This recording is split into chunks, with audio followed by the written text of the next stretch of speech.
DGP સરના નિર્દેશ અનુસાર ગુજરાત રાજ્યમાં ડ્રગ્સ વિરુદ્ધમાં કડક કાર્યવાહી કરવાની સૂચના મુજબ અને માનનીય નાયબ પોલીસ મહાનિરીક્ષક શ્રી રાજકોટ રેન્જ નિર્લિપ્ત રાજ સાહેબના માર્ગદર્શનમાં રાજકોટ ગ્રામ્યની જો એસઓજી ટીમ છે એને દ્વારા 108 કિલો 331 ગ્રામ સૂકો ગાંજો ઝડપી પાડવામાં આવ્યો છે। ગઈકાલે સાંજે 6:30 વાગ્યા અમારી એસઓજીની ટીમમાં કાર્યરત હેડ કોન્સ્ટેબલ વિજયભાઈ વેગડ અને કોન્સ્ટેબલ ચિરાગભાઈ કોઠીનાર આને સૂચના મળી કે એક ટ્રકમાં ગાંજાનો મોટો જથ્થો આવી રહ્યો છે બોટાદ બાજુથી। તો આ ટ્રકને રોકવામાં આવ્યો અને આ ટ્રકમાં 3 માણસો હાજર હતા। કાદર શાહ ઉર્ફે કાદર બાપુ રહેવાસી કાલાવાડ જામનગર, નરેશ ઉર્ફે હરી રહેવાસી રાજપરા બોટાદ અને રાજુભાઈ ઈશ્વરભાઈ ચૌહાણ રહેવાસી રાજપરા બોટાદ। પછી ઉપરી અધિકારીઓને જાણ કરવામાં આવી, સરકારી પંચોને અને એફએસએલમાં બોલાવવામાં આવ્યા, સેમ્પલ ચેક કરવામાં આવ્યો અને ગાંજાની પુષ્ટિ થઈ। આ ગાંજો એ લોકો ઓડિશાથી લઈને આવ્યા હતા અને ઓડિશા લેવા માટે કાદર શાહ ઉર્ફે કાદર બાપુ અને નરેશભાઈ ઉર્ફે હરી એ બંને લોકો ગયા હતા।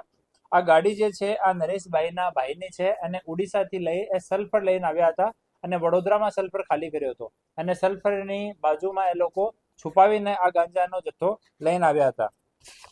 આ જો કાર્યવાહી થઈ છે એમાં અમારા એસઓજીના PI Shri Fatehsinh Pargi, PSI Shri GJ Jhala, PSI PB Mishra અને અમારી એસઓજીની ટીમ આ કાર્યવાહી કરી છે। હાલ 3 આરોપી અટક કરવામાં આવ્યા છીએ અને જો જથ્થો મંગાવનાર છે એ લોકો મોહમ્મદ રફીક અશરફભાઈ લોધી રહેવાસી કાલાવાડ, અબ્દુલ લતીફ ઓસમાણભાઈ સમા રહેવાસી કાલાવાડ એ બંને મંગાવનાર છે અને ઓડિશાથી મોકલનાર અલેખા સને વિષ્ણુ વહેરા અદેનીગઢ પૂર્ણા કટક ઓડિશાનો રહેવાસી છે।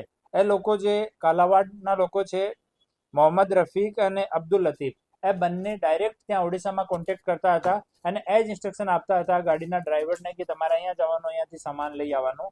ઓર પોલીસથી બચવા માટે એ લોકો સુરત, વડોદરા, પછી વડોદરામાં ગાડી ખાલી કર્યા પછી ડાયરેક્ટ જામનગર નહીં જઈને બોટાદથી થઈને અને રૂરલ એરિયામાં જો નાની નાની સડકો છે એનો રૂટ એ લોકો લેતા હતા।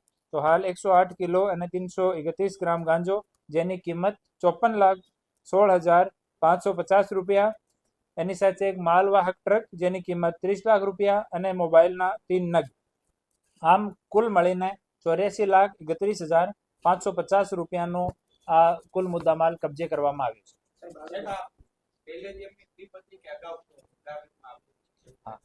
પૂછપરછ में એ લોકો સ્વીકાર્યો છે કે ત્રીજી અને ચોથી વખત એ લોકો ત્યાંથી ગાંજો લઈને આવ્યા હતા, લેકિન આ ક્વોન્ટિટી નાની હતી। આ સૌથી મોટી ક્વોન્ટિટી આ જ રૂટમાં એ લોકો લઈને આવી રહ્યા હતા। જો પકડાય છે એનો ગુનાહિત ઇતિહાસ નથી, જો વોન્ટેડ આરોપીઓ છે એના ગુનાહિત ઇતિહાસની અમે લોકો તપાસ કરી રહ્યા છીએ।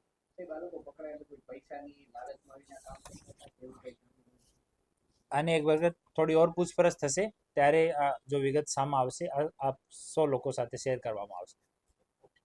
Thank you.